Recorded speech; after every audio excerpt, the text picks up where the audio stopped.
Good morning student. बेटा आज आपको पढ़ाएंगे समास के भेद।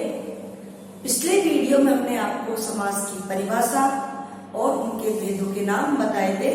आज हम उन भेदों का विस्तार से वर्णन करेंगे। सबसे पहले समास की परिभाषा जो हमने पिछले वीडियो में पढ़ी थी उसको रिपीट कर लेते हैं। समास की परिभाषा सम सनम समास है, अर्थात पदों का संक्षिप्तीकरण समास कहलाता है। जब पदों का रूप छोटा हो जाता है वो समास कहलाता है। ऐसे भी कह सकते हैं हम कि दो या दो से अधिक पद विभक्ति से रहित जो होते हैं वो समास कहलाते हैं, और इन पदों को अलग करना समास विग्रह कहलाता है। ठीक है बेटा, पदों का संक्षिप्तीकरण समास कहलाता है और पदों को अलग करना समास विग्रह कहलाता है। संस्कृत में समास के 5 भेद है। केवल समास, अव्ययभाव समास, तत्पुरुष समास, कर्मधारय समास, द्विगु समास, बहुव्रीहि समास और द्वंद्व समास। केवल समास, इसका प्रयोग वेदों में हुआ है। ये हमारे कोर्स में नहीं है तो इसका हम आगे विस्तार से वर्णन नहीं करेंगे, तो आपको नाम याद रखना है। अव्ययभाव समास, इस पद में पहला पद अव्यय होता है। तत्पुरुष समास, इस समास में द्वितीया से लेकर सप्तमी तक की विभक्तियों का प्रयोग करते हैं। तत्पुरुष के होते 2 भेद, कर्मधारय समास और द्विगु समास। कर्मधारय समास में पहला पद विशेषण, दूसरा पद विशेष से आता है। द्विगु समास में पहला पद संख्यावाची आता है। बहुव्रीहि समास में तीसरा पद प्रधान होता है और द्वंद्व समास में सभी पद प्रधान होते हैं, मुख्य होते हैं, लेकिन उनमें चय का प्रयोग किया जाता है। अब हम सबसे पहले पढ़ेंगे अव्ययभाव समास।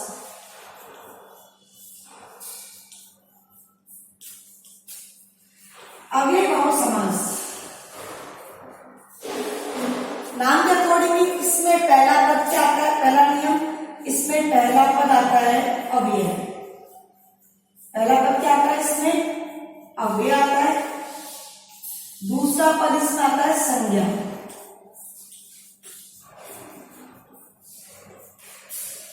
पहला पद अव्यय आता है, दूसरा पद संज्ञा आता है। यह समास प्राय नपुंसकलिंग और स्त्रीलिंग के एकवचन में आता है।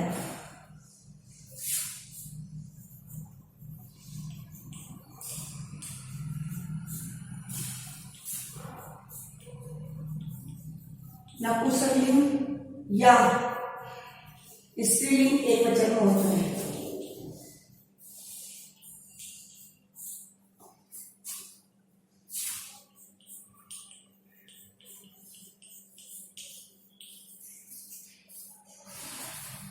इसके एग्जाम्पल जैसे प्रति,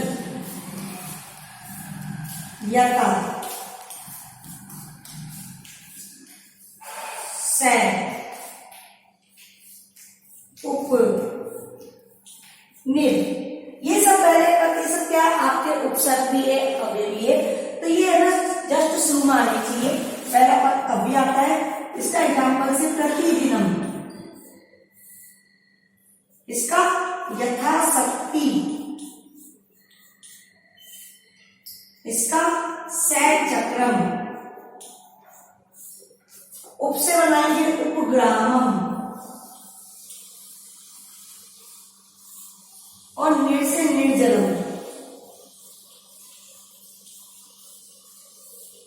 ठीक है, अब प्रतिदिनम आ गया। अब प्रतिदिनों को अलग करेंगे, इसका अर्थ क्या है? प्रत्येक दिन। क्या अर्थ है इसका? प्रत्येक दिन। तो जब अलग करेंगे ना तो हम लिखेंगे दिनम दिनम। जो पीछे जो संज्ञा जो दी हुई है उसको लिखेंगे 2 बार। पीछे संज्ञा दी है दिनम, इसको लिखेंगे 2 बार, दिनम दिनम, फिर लिखेंगे प्रति।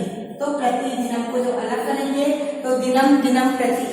इसी का प्रत्येकम, एकम एकम प्रति, प्रतिक्षणम क्षणम क्षणम प्रति। यथाशक्ति, जहां भी यथा आ जाएगा तो इसके लिए आप अंतिक्रमण का प्रयोग करोगे तो शक्ति की जगह शक्ति और आएगा अंतिक्रमण।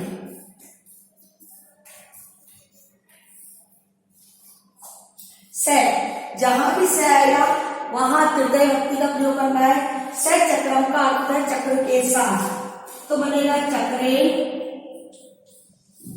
सहितम।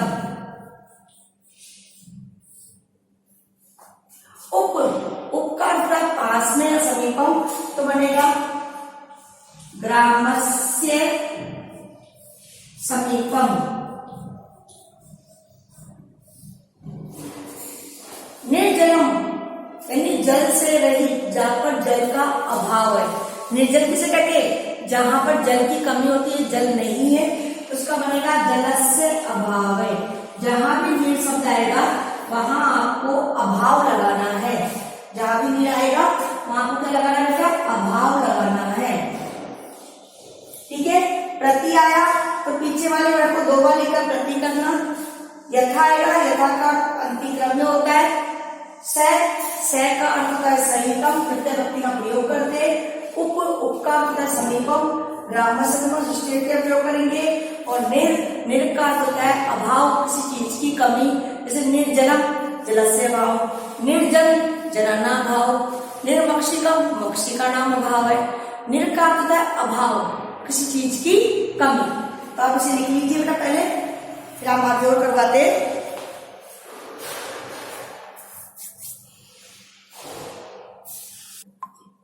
तत्पुरुष समास, इसमें दूसरा पद प्रधान होता है।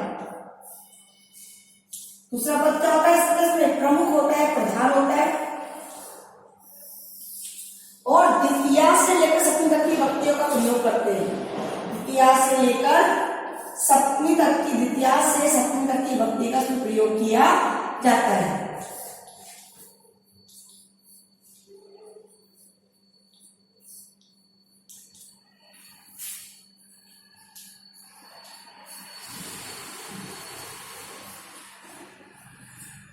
ठीक है।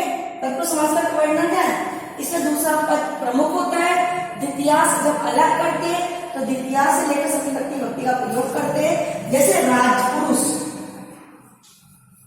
तो उसका हिंदी अर्थ राजा के पुरुष, बीच में के चिन्ह छिपा हुआ है यहाँ पर, तो हम के चिन्ह आएंगे राजा में, तो बनेगा राज्य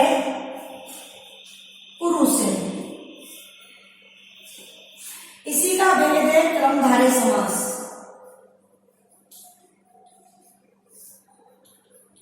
क्रमधारय समास तत्पुरुष का ही भेद है। इसमें पहला पद तो विशेषण होता है,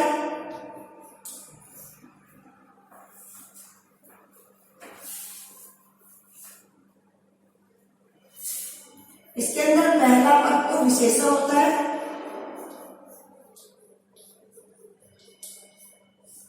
और दूसरा पद विशेष्य होता है।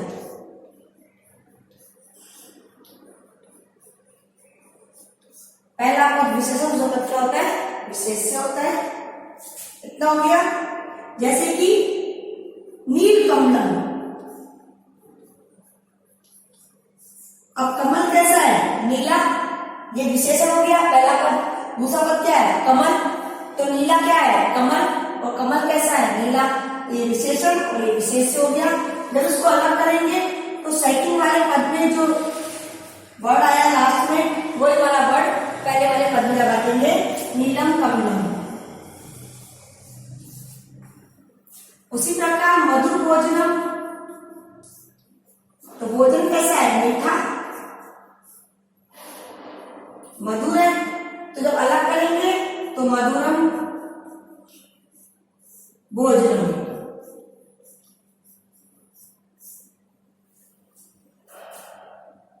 ठीक है ना। तत्पुरुष का दूसरा भेद है द्विगु समास। द्विगु समास में पहला पद संख्या का होता है। पहला पद किसका होता है? संख्यावाची। पहला पद क्या आता है इसमें? संख्या यानी गिनती का।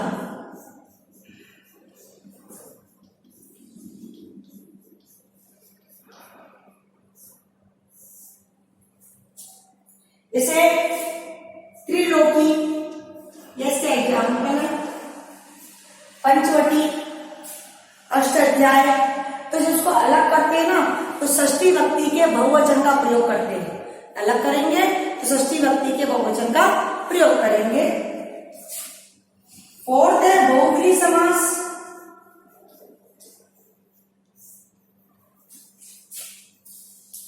इसमें तीसरा पद प्रधान होता है। तीसरा पद क्या होता है? प्रधान, प्रमुख।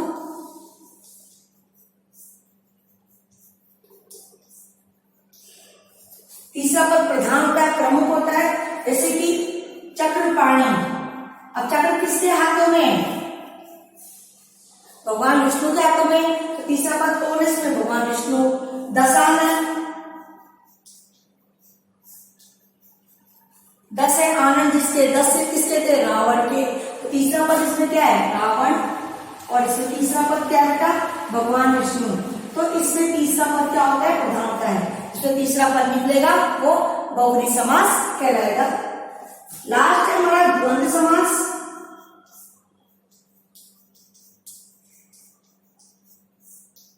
इसमें सभी पद प्रधान होते हैं,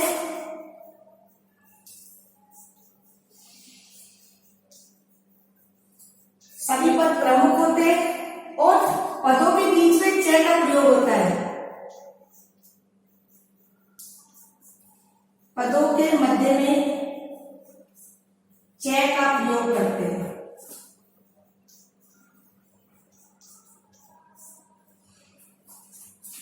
जैसे माता पितरों,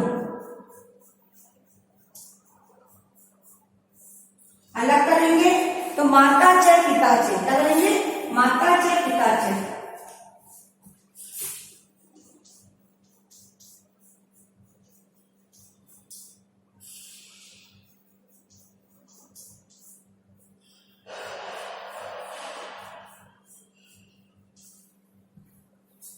इसके हमारे से पूरे 5 समास हो गए। पहला केवल समास, जब कोर्स में नहीं है हमारे, अभिभाव समास। पहला पद अव्यय होता है, दूसरा पद संज्ञा होता है, तत्पुरुष समास, दूसरा पद प्रधान होता है, द्वितीय से तृतीय विभक्ति का प्रयोग किया जाता है। इसका भेद है कर्मधारय समास, इससे पहला पद विशेषण, दूसरा पद विशेष्य होता है।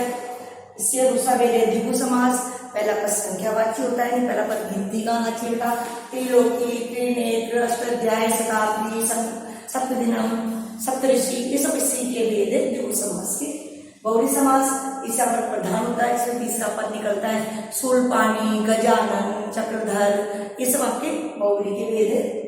उदाहरण है द्वंद्व समास, इसमें सभी पद प्रधान होते हैं, प्रमुख होते हैं, और पदों के मध्य में च का प्रयोग किया जाता है। तो हमारे समास कंप्लीट हुए। आपको उसको लर्न भी करना है और अपनी फेयर कॉपी में भी करना है। Thank you.